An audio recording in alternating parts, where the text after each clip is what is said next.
Vous pensiez que la Russie était à genoux, étouffée par les sanctions économiques et isolée par l'Occident? Détrompez-vous. Ce que Vladimir Poutine vient de dévoiler pourrait bien changer l'issue du conflit en Ukraine et redistribuer les cartes du pouvoir mondial. Préparez-vous à découvrir la riposte technologique russe qui pourrait bien faire trembler l'OTAN et les puissances occidentales. Alors que la Russie se trouve au cœur d'une confrontation géopolitique sans précédent, le président Vladimir Poutine dévoile un volet clé de la stratégie de survie et de domination technologique de son pays. Malgré les sanctions économiques qui frappent durement l'économie russe et un conflit en Ukraine qui ne montre aucun signe d'apaisement, la Russie ne faiblit pas. Bien au contraire, elle se prépare. Ce n'est plus seulement une question de puissance militaire. La Russie investit massivement dans la technologie, dans l'aéronautique, dans l'industrie militaire, mais aussi dans des secteurs civils stratégiques. Les images qui circulent montrent des usines flambant neuves, des machines dernier cri, mais aussi et surtout des jeunes, des milliers de jeunes, formés aux technologies de pointe. La Russie se projette dans l'avenir et anticipe tous les scénarios possibles. Ce que Poutine montre ici est un message fort à l'OTAN et à ses alliés. Les sanctions et l'isolement économique n'ont fait que renforcer la détermination de Moscou. La Russie ne cherche pas seulement à résister, elle se prépare à exceller. Ces nouvelles générations sont formées directement dans les industries stratégiques, prêtes à répondre aux besoins militaires et économiques de demain. Et ce n'est pas qu'une démonstration patriotique. Des chiffres concrets parlent d'eux-mêmes. 65% des nouveaux postes dans ces secteurs sont occupés par des jeunes ayant reçu une formation spécifique. Les investissements se comptent en milliards, et d'ici 2030, la Russie prévoit de former plus de 425 000 spécialistes dans des domaines hautement techniques. On parle ici de construire une armée technologique, une force de travail capable de rivaliser avec les meilleures industries occidentales. Un autre point crucial, c'est l'implication des jeunes dans la production d'armements et d'équipements militaires. C'est un grand soutien apporté au secteur. On voit un développement dynamique. Le ministère du Travail a indiqué que 65% des postes, ce sont des gens ayant une formation spécifique. Nous travaillons dans le domaine de l'agriculture, du tourisme, des transports et nous travaillons justement sur ces secteurs qui sont importants pour notre économie. L'essentiel, c'est que nous mettons en place des conditions favorables avec 18 000 postes qui ont été créés, conformément à vos instructions. Et donc, c'est un travail d'ampleur qui a été mis au niveau des lycées professionnels, avec des foyers qui ont été remis en état. Donc, on a une aide importante pour la formation du personnel à la production, avec des enseignants qui ont été formés. Et donc, avec 2000 personnes qui suivent une formation spécifique. Et l'an dernier, nous avons à Kaluga ce parc technologique. Nous n'avions pas eu d'équivalent à l'époque soviétique. Nous travaillons sur de l'équipement moderne.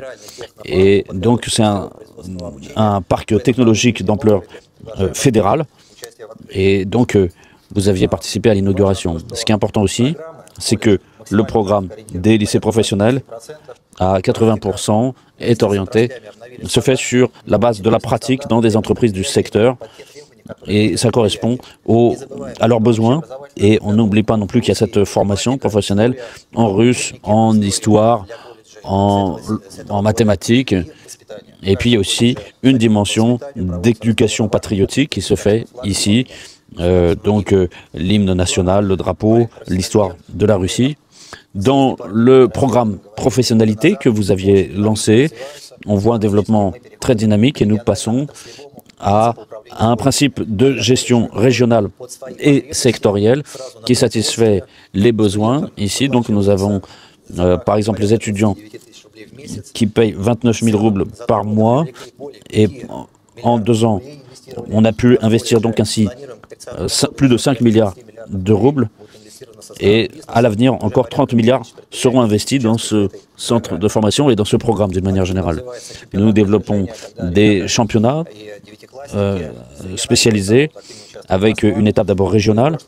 Et l'an dernier, par exemple, à Novgorod, il y avait un championnat de nouvelles technologies qui a réuni et qui peut être prolongé jusqu'à 10 ans à venir.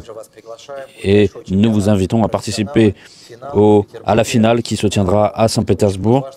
Et c'est une opération très importante et ça correspond à l'orientation professionnelle en fonction des besoins de l'industrie.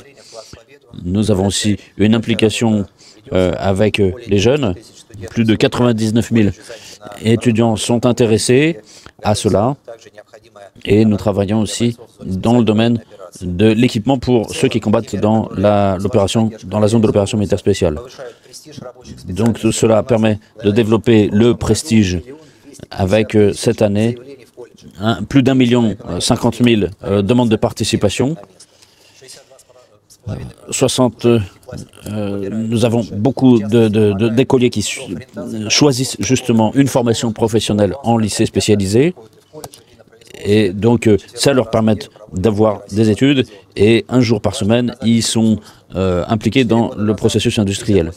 Donc, aujourd'hui, l'année universitaire s'est passée et on avait 80% des jeunes diplômés qui avaient un emploi. Et on a seulement 6% qui ensuite poursuivent dans des études supérieures. Et dès cette année, nous avons déjà l'orientation professionnelle. On a formé des économistes, des juristes et aujourd'hui, l'orientation principale, c'est le tourisme, l'agriculture, ce dont a besoin l'économie. Et donc, combien il nous manque de spécialistes? Donc, on a un déficit à hauteur de 500 000 postes. Et pour achever, M. Poutine, d'ici 2028, on va former 1 million de spécialistes à haut degré de spécialisation et on en a formé 50 000 et d'ici l'année 2030, on devrait être à 2 millions de personnes formées et donc notre objectif c'est de poursuivre dans cette voie. Très très bien, bravo. Donc je ne veux pas parler de l'industrie, je veux dire simplement qu'on a un processus de développement très poussé. On a su augmenter ces dernières années. Et donc, on a lancé, par exemple, un programme avec l'entreprise allemande Almazante. On construit une nouvelle usine aéronautique Yakovlev. Et on travaille ici. Nous avons eu des évolutions importantes ces dernières années. Donc, on a entre le lien qui est fait entre cette formation et les besoins de l'industrie, avec, par exemple, des formations pour travailler sur du matériel de haute technologie. On a un nouveau bâtiment en cours de construction ici qui sera un centre de formation pour les étudiants et qui travaillera aussi sur des surfaces industrielles. Et donc, vous voyez donc ce grand complexe de formation industrielle et qui correspond aux besoins du pays. En ce qui concerne l'opération militaire spéciale, excusez-moi. Alors ce système qui s'appelle SPO correspond à une formation qui consiste à concentrer nos efforts sur des spécialités. Et donc on a ce déficit aujourd'hui sur le marché du travail. Et donc on a 15% de postes vacants aujourd'hui. On a donc les jeunes qui travaillent. Et justement, c'est ça le déficit. Oui, oui, c'est ça. Donc ce programme SPO,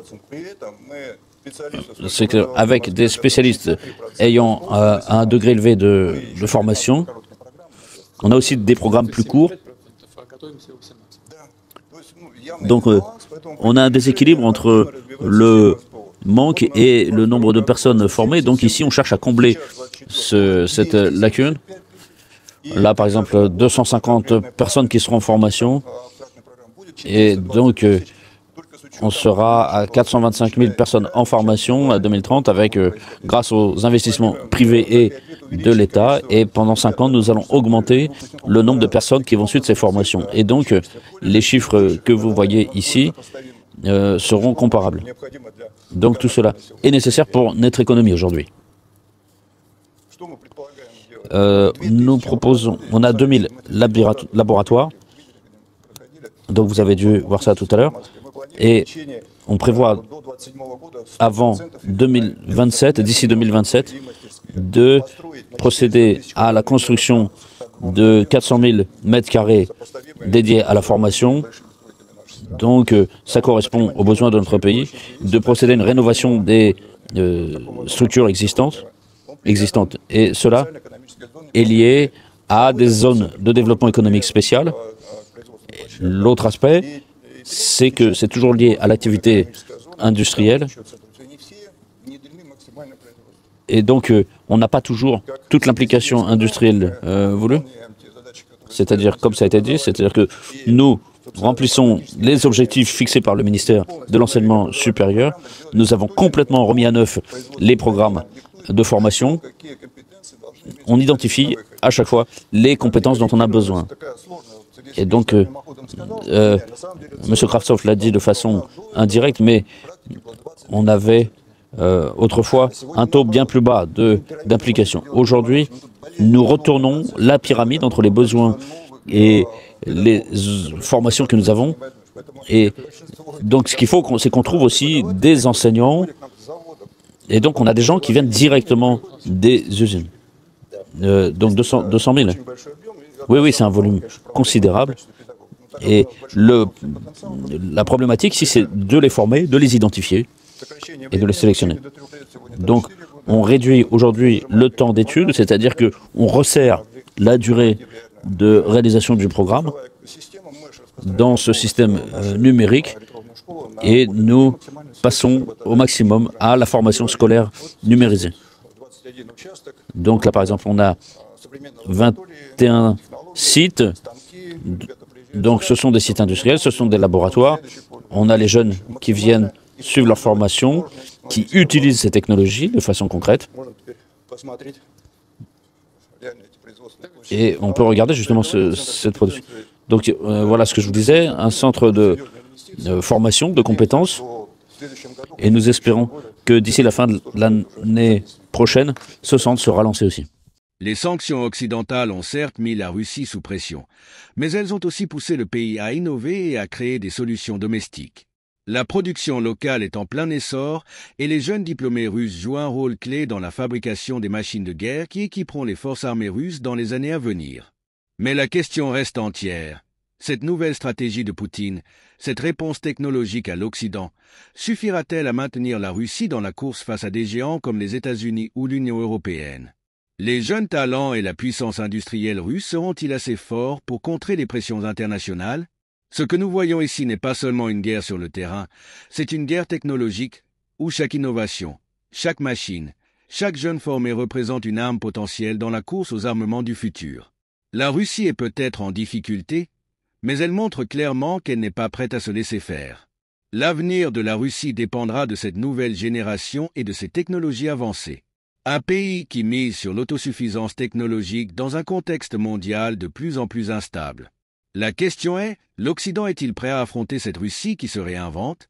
Les cartes du jeu mondial sont peut-être en train de changer, et seul l'avenir et les batailles à venir nous diront si cette stratégie permettra à la Russie de maintenir son influence face aux puissances de l'OTAN. Que pensez-vous de cette démonstration de force? Peut-elle vraiment changer la donne? Laissez vos commentaires et partagez vos réflexions.